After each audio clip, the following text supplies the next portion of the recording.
Hello everyone and welcome back to the channel. I am Abe with MysticGenmara.com, a small town mystic from the middle of Idaho. And tonight I would like to go over something I probably should have done a while back, but I want to explain why I read for the elements and where it fits into the whole overall energy of a person's life.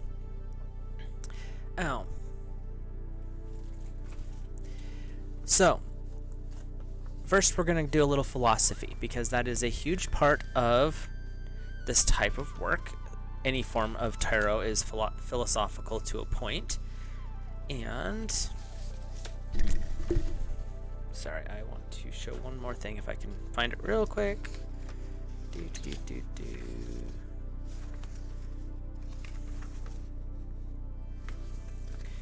Okay, so the way I see the universe, a little bit of philosophy, like I said, is we start off with God's at the very top up here. That's a source. That's the divine heart of creation. When I talk about God, source, divine energy, this is what I'm talking about. It's the universal everything. It's all of everything in one. From that, you get these two forks, the divine feminine and the divine masculine. That's the two aspects that branch directly out of the heart of the creator. So you've got those two elements right off the bat. And that's from there really all creation occurs. If you study metaphysics for very long, you'll really start to see that play out very easily. You have to have a thought that has to be broken down to its simplest two components. You start breaking it down further than that, you start getting into complexities that just complicate the situations. 1 to 2. Now, from there, we get this.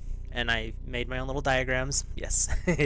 So, from here we have on the divine feminine side of things.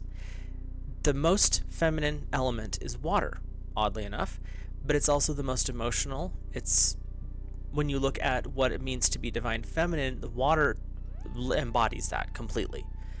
The secondary one is earth, but earth has some divine masculine qualities as well, so it's a little bit, it's not as close to the feminine, it's a little bit further down and more to the center. The divine masculine, fire, is almost the purest form of the masculine that you can never find. There are some variances, I'm not saying 100%, because there are some motion that goes on in this. Air is a little less masculine, but there's some aspects of the feminine as well, so that's why earth and air are a little bit lower and closer to the middle. Water and fire are polar opposites. Earth and air are opposites, but they're not as hostile towards each other as fire and water are. So, from there, we break it down into water is Cancer, Scorpio, and Pisces. Earth is Taurus, Virgo, and Capricorn. Air is Gemini, Libra, and Aquarius. Fire is Aries, Leo, and Sagittarius. Most tarot readers read from, here. They read these.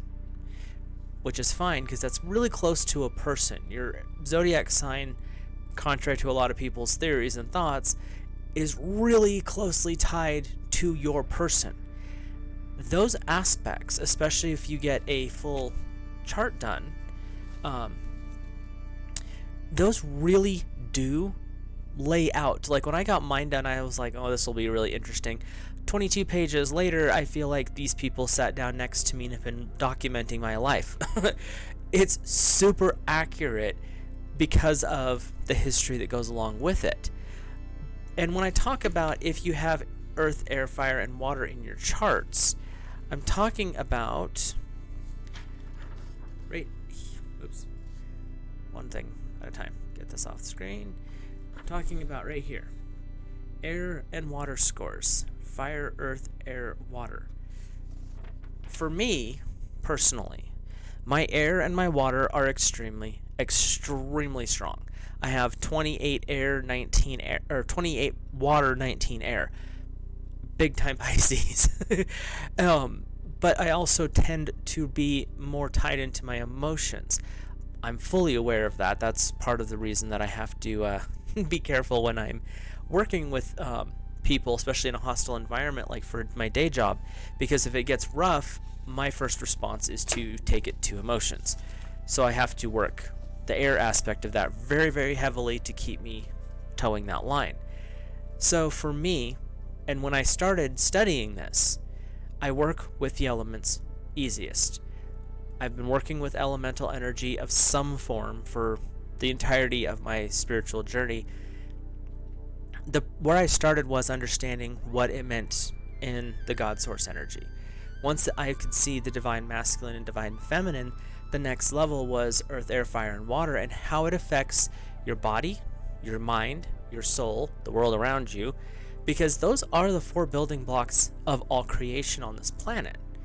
Everything comes from earth, air, fire, and water, including you.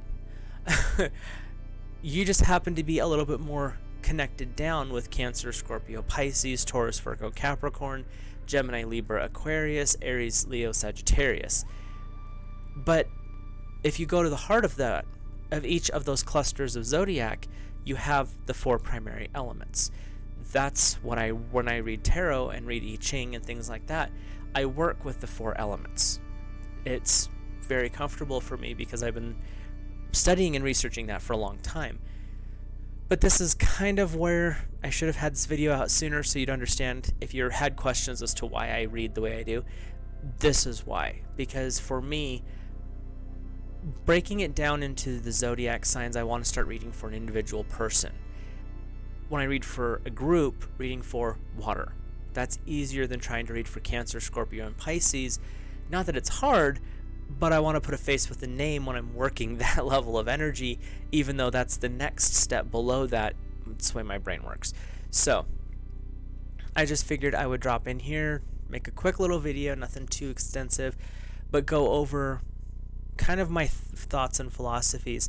Because if you take any of your zodiac signs and go up the chart here, you go to the element that you work on, and that's why I put in the description of my videos when I read, this is your October 2023 elemental reading for water, covering the zodiac signs of Cancer, Scorpio, Pisces.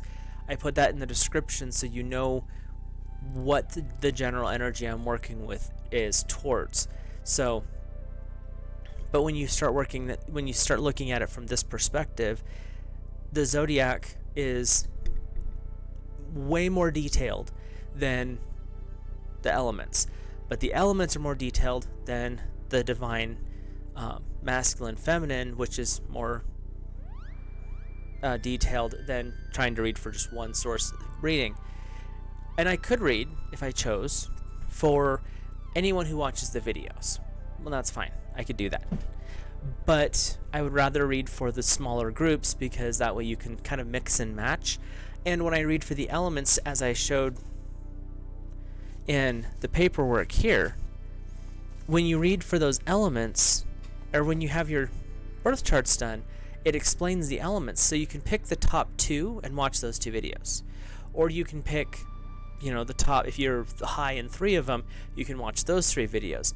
The zodiac videos tend towards your sign only, which is fine, and that's great. Or you can read, if you've got your sun sign, your rising sign, you can watch 12 or 15 different videos, and I know people do that. That's fine.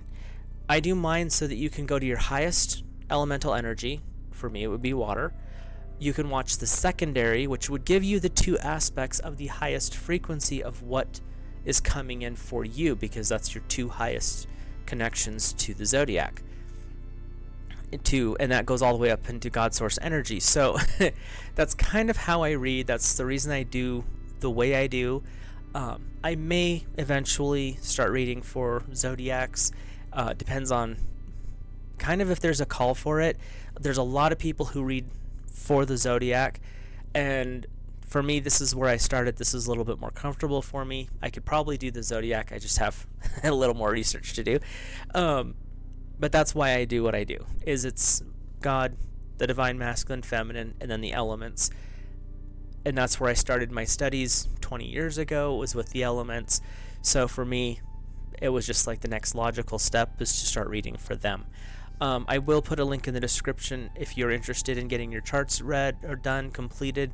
There's a really awesome website where I got mine done. And like I said, it's a small booklet if you're interested in that.